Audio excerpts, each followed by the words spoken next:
as we mentioned, at long last, the New York Jets have signed Dalvin Cook. Breece Hall was going as an RB1 on Underdog. I don't really know what he was going in more of like the home leagues, but it was high. And I thought it was aspirational all along. I write in the draft guide that I just promoted that I thought Breece Hall was a very overvalued summer pick just because this seemed like he was being drafted his absolute ceiling. And I think that was maybe before it was obvious they were going to sign veteran competition. Yeah. So I was out in front on truthing Breece Hall. But as we know now, with Dalvin Cook in there, he could fall like way too far the opposite direction. People could totally panic. Sure. He could fall outside the top 24, maybe even the top 30. First of all, what does this mean for Breece Hall? Then we'll get to Dalvin Cook. Because a guy that people were relying on as an RB1 is not going to be that right now. Exactly. Yeah. So actually, to answer your question from a second ago, in more casual leagues, he was going as RB15. So a little bit later than we would see in like sicko best ball drafts. And honestly, I wouldn't be surprised if he were going later than that in many sort of office or home leagues. I think that he will drop in the coming weeks. I think that Dalvin Cook will probably get too high, honestly, in ADP, because one of the only edges we have to exploit in fantasy football anymore. You mentioned this at the expo, how everybody has become so savvy with all the information available that you just don't see like egregious picks much anymore. Like we did in the old days of like 2016 or so. You don't really see that. So, but one of the biggest edges that remain are early season volume. Okay. So yes, Breece Hall will almost definitely not have early season volume on his side. He could even be inactive for a game or two or three, right? And so Dalvin Cook will have a valuable role. You'll probably feel pretty good if you drafted him as your RB2 or 3 or whatever.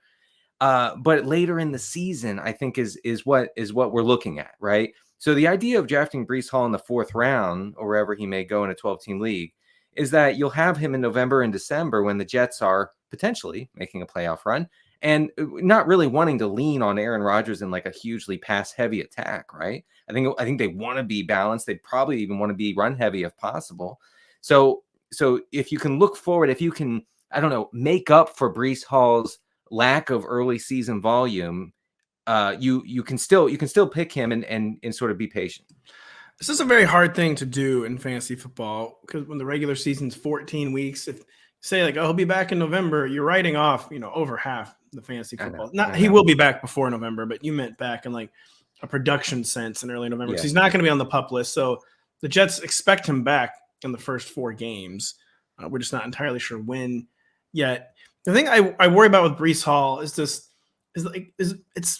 people are already kind of like promoting it as like the best case scenario. You're like, yeah, he's not gonna have the volume early in the season, but just wait to November and December. And if your best case scenario is something, it is highly plausible, but also highly speculative. I mean, What if Dalvin Cook is just an amazing fit in this offense? He looked washed last year. The advanced metrics said he was bad. He was still the RB13 by average PPR points.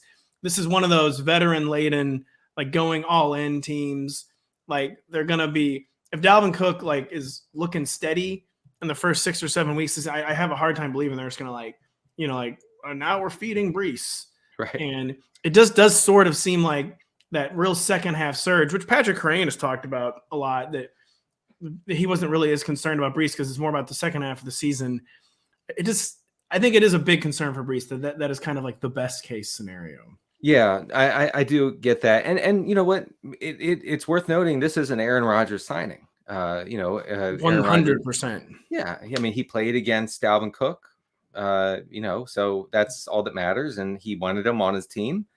And so the Jets did what they always do, is they do what Aaron Rodgers wants to do. And so, that matters. Like if Aaron Rodgers wants Dalvin Cook on the field, Dalvin Cook's going to be on the field. If Aaron Rodgers wants Randall Cobb on the field, Randall Cobb will be on the field.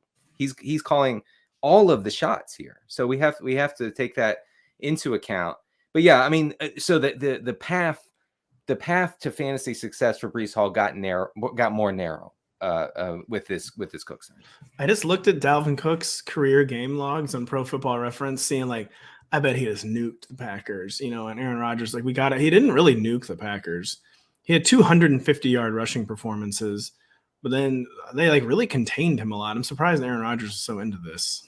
Well, he scored. I think our producer Adam said that he scored 9 touchdowns in 9 games against the Packers. Yeah, that he scored a lot of tutters. There are a lot of tutters in there, and he had a few really memorable ones. 2020 he had 163 yards. 2019 he had 154 yards.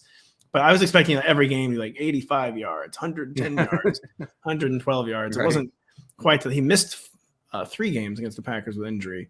But I mean, who finishes the season with more PPR fantasy points, Dalvin Cook or Breece Hall? I mean, I have to say Hall. Another thing really, I mean, I just feel like I have to say Cook, and I know this is gonna become like a boomer versus like analytics take, but to me, it's just like reality. Like he's signed to be. It makes so much sense that Breece Hall would take over the backfield, but it is just like a lot more speculative than people want to admit. Like where Dalvin Cook is like. 1 in the hand is better than what is it? 1 in the hand is better than 2 in the bush. He's the 1 in the hand right now. I think that's correct. And correct?